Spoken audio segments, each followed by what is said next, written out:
На перроне звучит живая музыка и чувствуется запах осетинских пирогов. Всего через пару минут из этого поезда выйдут студенты Республиканского колледжа культуры. Они победители международного фестиваля конкурса детского, юношеского и взрослого творчества «Калейдоскоп». Ребятам некогда отдыхать, они неустанно пополняют копилку республики своими победами. Ансамбль песни и танца «Амонд» получил гран-при в номинации «Современный танец», первое место в номинации «Народный». Порадовали и ребята-гармонисты, первое место у трио «Больниц». Со всей страны, со всех республик, и начиная на Норильском и кончая нами, там очень много было участников. И можно сказать, что на их фоне у нас танцы выглядели вот как спектакли.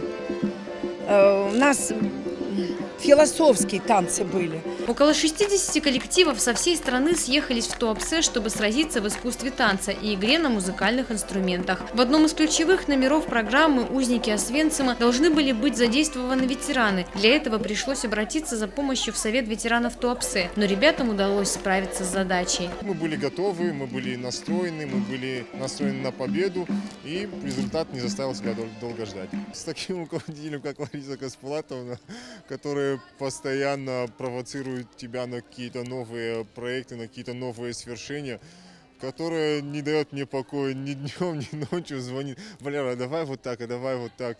Я думаю, новый проект тоже не заставит себя долго ждать, и в скором времени мы выдадим новый продукт. Они только приехали, а уже сегодня снова уезжать. Анжела Кукуева собирается продолжить обучение в Москве. Ей прямо на вокзале вручают диплом, ведь до вылета всего несколько часов. Сегодня мы приехали с фестиваля с города Туапсе. Мы заняли гран-при, получили гран-при. Мы очень рады, спасибо всем. И сегодня я уезжаю в Москву поступать в Московский государственный институт культуры и искусств. Сегодняшние победы этих ребят – гордость не только родителей и педагогов, но и всей республики. Это их весомый вклад в культуру осетинского народа. Залина Губурова, Михаил Безуглов, Осетия ТВ.